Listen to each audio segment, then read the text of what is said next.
Today's show is sponsored by CloudZero. For software-driven companies focused on growing margins, CloudZero is the only cloud cost intelligence platform that puts engineering in control by connecting technical decisions to business results. By analyzing cloud services like AWS and Snowflake, CloudZero provides real-time cost insights that help you maximize margins. Engineering teams can answer critical questions like, who are my most expensive customers? How much does this specific feature cost our business? What's the cost impact of re-architecting this application?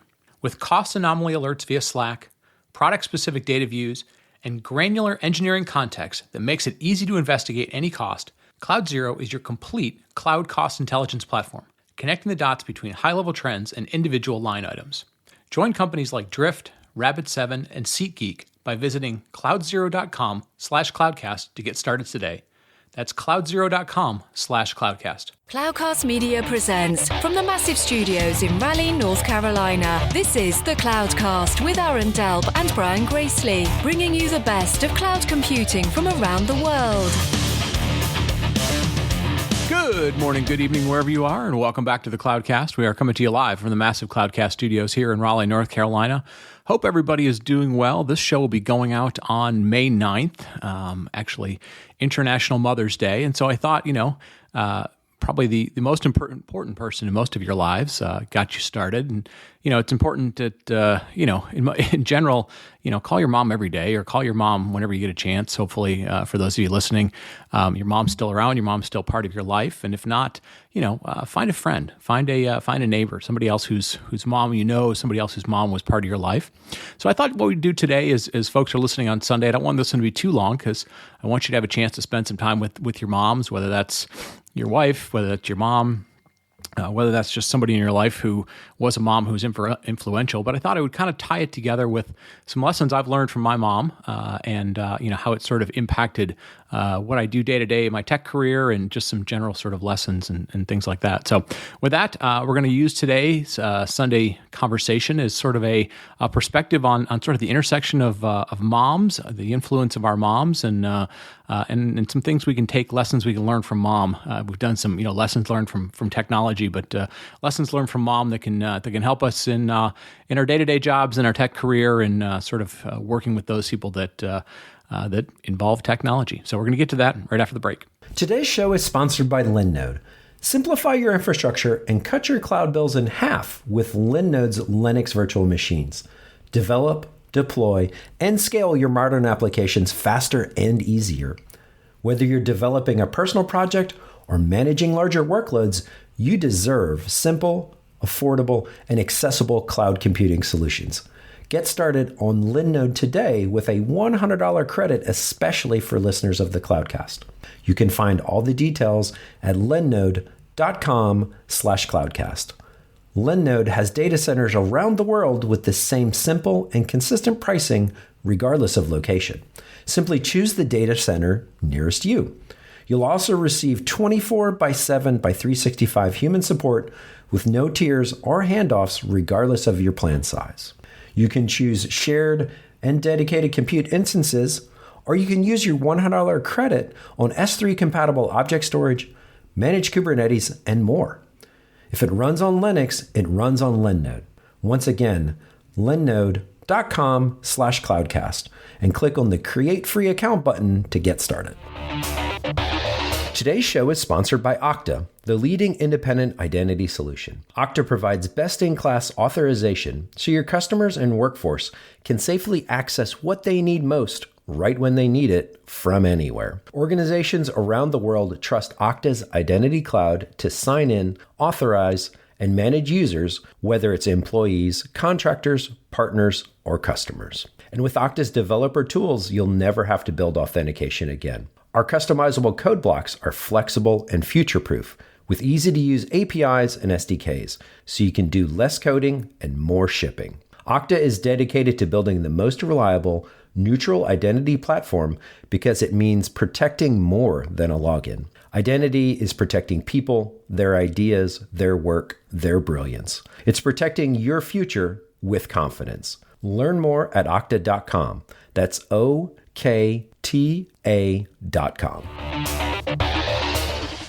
And we're back. And as I mentioned in the top of the show, we're going to spend just a little bit of time. This will be a little shorter than the normal Sunday Perspective show, kind of focusing on, sort of a Mother's Day theme and taking what I'm going to use is sort of 5 lessons learned from moms, people that have influenced me, but I'm sure you've probably seen similar lessons either in the moms in your life, the wives and sisters and so forth in your life, or a mom who's influenced you one way or the other. So I'm going to kind of tie together some things I've learned from mom and also some things that have been influential in terms of, tying into what we do in the show in terms of the podcast and so forth.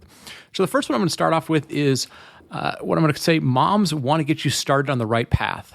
So I'll sort of use this as an example. So in my career, very first professional job I had a whole bunch of sort of odd jobs growing up doing all sorts of things. But first job I had, I was in school. I was looking for a job after school. My background had been in finance.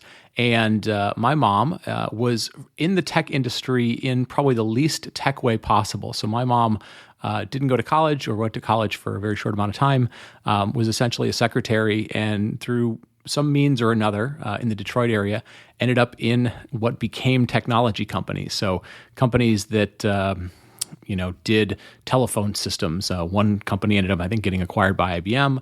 And then at some point, she was an executive admin for a company called Synoptics, and Synoptics became the first Ethernet company, or one of the very first Ethernet companies. And so when I was getting out of college, I thought I was going to get into finance. And she said, you're fairly competitive. You enjoy things that move fairly quickly. Maybe you should look at this tech space. I literally had never thought about being in the tech space because, again, this was early days. There was no, huge internet boom and all those sort of things that we live with today.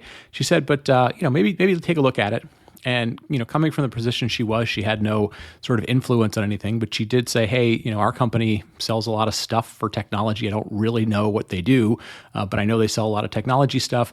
Maybe, you'd be interested in sort of getting in on the ground floor. So it's not unusual to see moms sort of get you started with those types of things and just say, hey, go down a path.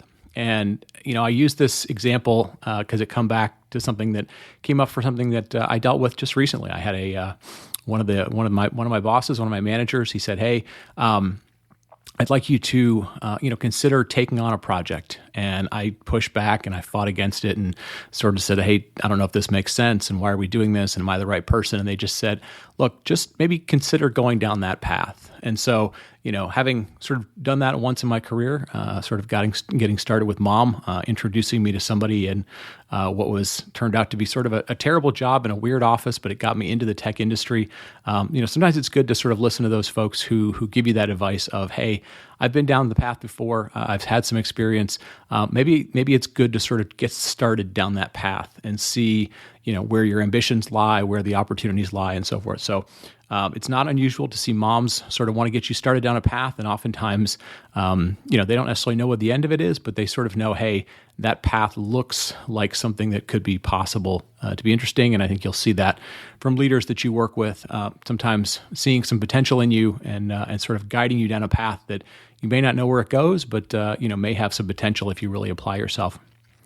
The second one is sort of a second follow-up is moms want you to look presentable. And, I say this in the context of making no statements of, how anybody looks. But moms sort of have an inherent thing of make yourself look presentable. They understand the concept that first impressions matter, that, it's important when you are going to meet somebody for the first time, that you're going to try and impress somebody, that sometimes they're going to take stock of how you look. And again, making an impression is important. It's not necessarily a judgment on how you dress, how much you dress, but essentially, mom always sort of said, look, don't make them sort of want to turn you down because of some impression that you give off before you've had a chance to imply, kind of give out your personality, give out your knowledge, give out what you're capable of doing. And one tip mom always gave was she said, hey, look, when you were thinking about maybe getting that first suit or that first whatever dress clothes you wear for business, don't skimp. Don't spend $3 when you can spend $6 because it comes across. And again, in today's world, that seems a little judgmental, and sometimes we want to say, hey, people shouldn't judge the book for the cover.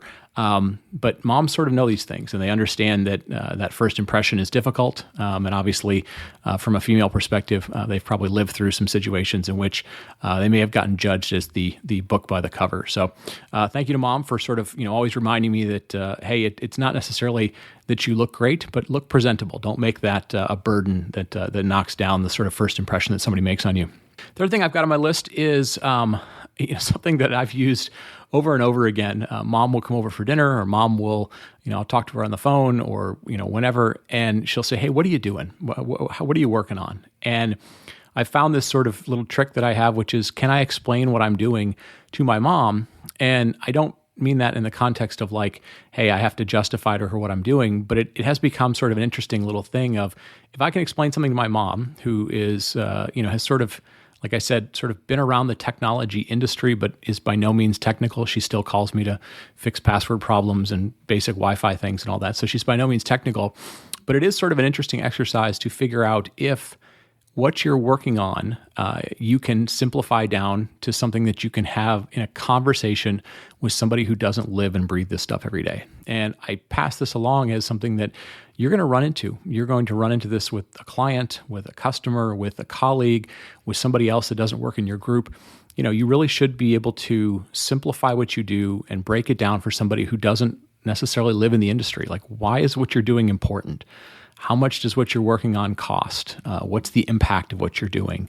Why is it important? Why is it difficult? All those sort of basic things, you ought to be able to explain them as if you're talking to your mom or talking to somebody who, cares, is interested, wants to know about this, is interested in what you're working on, but doesn't necessarily understand the foundation of it. And so it's a good sort of litmus test to do every once in a while to figure out, do I either understand this well enough to explain it to my mom, or, do I understand the impact of it enough to be able to explain it to somebody who, might have the technical background of your mom, given if she doesn't have technical background. So anyways, I always use it as a good litmus test as, if I have one of those, conversations with Mom and she sort of is constantly looking at me like I'm not getting it. That's a way of looking back at myself and saying, okay, I got to do a little more work to figure out how to explain this. And again, it doesn't diminish the work. It doesn't mean I'm trying to downplay it for her, but it means, at some point I'm going to have to explain this to somebody who doesn't live with it every single day. And I'm going to have to figure that out. Fourth thing I have on my list is, and for all of you whose moms are getting up in age, maybe you've got kids or maybe you've got grandkids or, whatever, they came by. Sometimes they just want to help. Mom's going to come by and they want to help. And I mentioned this one in the context of, there's going to be times that you work with people, that you work with groups, and sometimes you're going to work with people that you know really well, and sometimes there's going to be new people that come into the work that you do. And sometimes it's important to make sure that you include people, right? Don't sort of keep them out, especially for folks that have levels of experience or have sort of seen things through a different set of eyes. Don't just sort of push them out, right? If people sort of are volunteering to want to help, it means they have an interest in what you're doing, which is always good. And sometimes it's good to find ways to use their perspective. And so I mentioned this in the context of business, right? You will find people in your life who say, "Hey, can I help? Is there anything I can do to help?" And sometimes your inclination is to go, "Hey, I can't think of a major chunk of some project to just give you," or to upskill you would take forever. But there's value in having a different set of viewpoints on what you're doing. And so, take that sort of mom's perspective of moms sometimes just want to help and maybe apply it to, some people that you work with, a colleague, a group, a different group that you work with. And, there may be some opportunities to not only, teach, educate and so forth, but also just get some perspective, get some feedback from somebody who comes from an outsider's perspective onto what you're working on, and may give you some ability to clarify, to simplify, to focus what you're working on. And then finally, my last piece of advice, I'm going to wrap this up. I don't want this to be too long. If you're not near your mom, if you physically aren't near them, whether it's because of COVID or whether it's because of where you live and proximity and so forth, pick up the phone, call your mom. It's Mother's Day. Even if you're listening to this after Mother's Day, pick up the phone, call your mom, let her know how important she was in your life. If unfortunately your mom's no longer with you, let somebody else know. Let another mom know. Let a teacher know. Let a sister know that you not only appreciate the impact they had in your life, but that you appreciate that they're a mom. Because being a mom it's a really hard job. It is sometimes a thankless job, and something that unfortunately we only have one Mother's Day a year to celebrate it, but don't be afraid to make any day Mother's Day. So with that, I'll wrap up. Don't forget to call your mom. Hope everybody has a great Mother's Day. For anybody listening out there, anybody celebrating with their mom, or family members who have moms. So with that, I will wrap up. Thank you as always for listening to the Sunday Conversation, Sunday Perspective Show, and we will talk to you next week. Thank you for listening to the Cloudcast. Please visit thecloudcast.net to find more shows, show notes, videos, and everything social media.